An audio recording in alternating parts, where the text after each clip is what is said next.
They desire comfort and safety. Yeah. And if their current man isn't making them feel that, they'll seek it outside.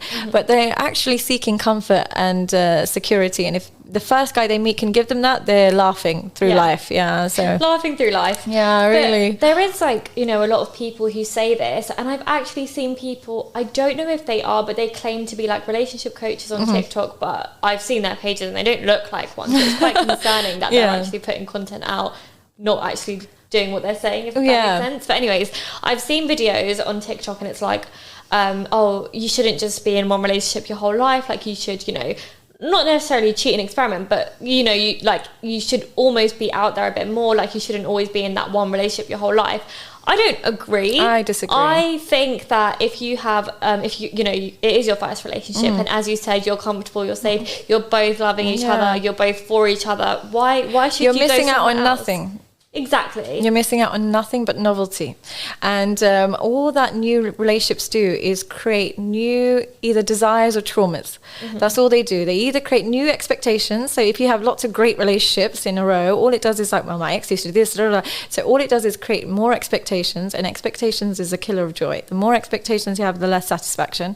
Or what it does is it creates traumas. Each person will hurt you in a different way, and you can't leave a war unscathed. You always have scars. So when you have lots of relationships, they leave lots of scars, and then somebody who didn't cause those scars will have to pay for them in the end when you do settle down. So the less partners you can have, the more satisfied you'll be, the more grateful you'll be. And then, you know, I don't mean this in a bad way, but lower expectations actually makes you more satisfied. Like, for example, when you go to a restaurant and they've got a menu with thousands of things, so many things, you will automatically, whatever you order, be like, oh, this isn't that great because there's so many options. But when you have a home cooked meal, you've got no options. So you appreciate it so much more. So alternatives is a killer of satisfaction. It's not one that makes you I can't understand why anyone would say that the more partners you have, the better it is for you. I can't think of one reason. And a lot of people say, oh, it gets it out of your system. Getting what out of your system? You're always going to have sexual organs. So you're not getting anything out of your system. All you're doing is maybe getting bored of sex, but that includes getting bored of sex with your new partner. Exactly. So that's what it does. Yeah. So I was going to ask you as well is, should you forgive somebody who, let's say, a cheat? So, you know, you've been cheated on and they come running back because, you know, a lot of times that probably does happen. Yeah, of course. Should you forgive that person? Context is everything. I would say when you have a life together, when you have families that have been intertwined and you've created kids and you know each other and stuff and you've really been there for each other, I don't think you should measure people on their worst behavior. I do think that you can, if there's a bigger picture, zoom out of that and, you know, work on what caused the cheating. You, instead of being so angry, well, of course be angry, but you can actually turn that chaos into curiosity. What was missing? What's going on in you? Maybe you're upset about something in life. What were you seeking? What can I do more of? How can we rebuild? If you've got that bigger picture. If you don't have that bigger picture and you're already a bit traumatized and anxious anyway, all it will do is make you punish your partner in the future.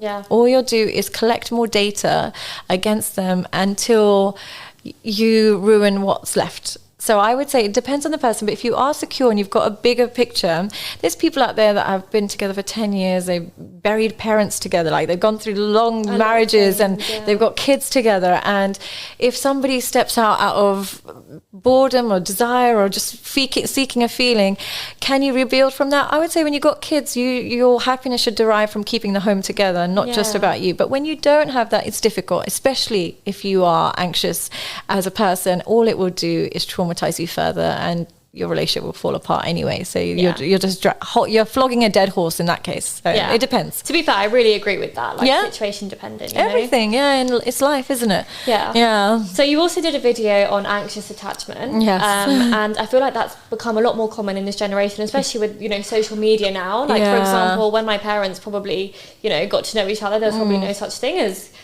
people probably didn't even know the word of anxious attachment. You know, can you explain a little bit more about what that is? It's a really interesting parenting one is definitely one I suffer with. But what it is when you grow up with parents who are inconsistent. So 1 minute very loving and then very controlling and difficult. And 1 minute, so you might have parents that give you the silent treatment. So for instance, you do one thing wrong and they won't talk to you for a week.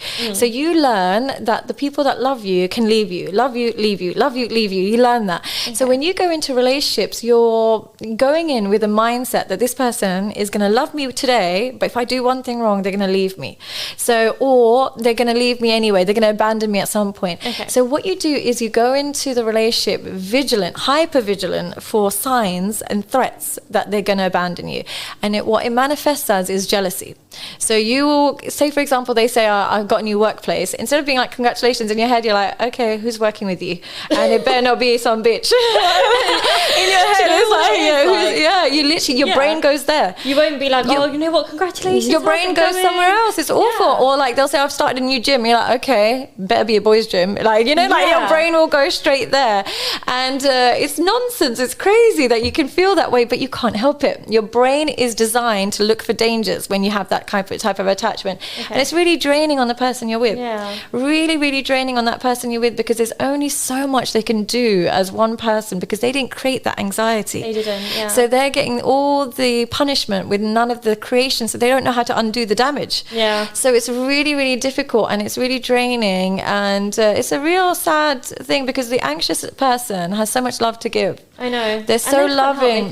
They can't help it. They love their person. They love their partner the most out of all the attachment styles. They love and dedicate, and they're so loyal to their partner. If anything, it's not something anyone would want to feel, being anxious all the time about certain things. It's not a choice. But at the same time, for some people, it's like, well, this isn't my problem. I didn't create this in you, so I can't keep being punished for it. So it's a really sad dilemma to be in, I would say. Some people probably wouldn't want to pick up those pieces. They would just want to leave and say, sorry, I can't deal with this. Yeah, and they've got every right to do that. They've got every right to do that. But it's just a real sad feeling for the anxious person, because nobody loves harder than the anxious person, because they get absorbed into that person because they finally have someone to love, but that love is coupled with intense anxiety, so you can't even enjoy the love.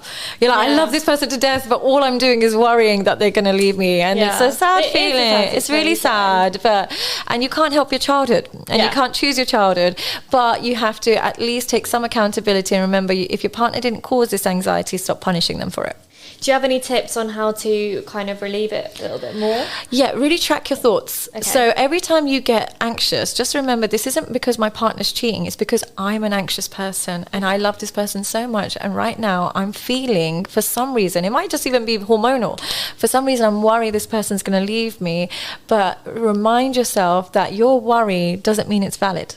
Because sometimes we have a thought and we're like, oh, I've got to trust my instinct. No, your instinct's full of shit. Trust your gut. Would you trust your gut? My gut. I'd be in hospital or in jail if I trusted my gut. Honestly, I'm so crazy. If I followed my gut, I'd be in prison. So what I have to do, I have to remember my gut is actually a combination of all my fears, anxieties, insecurities shoved into my stomach.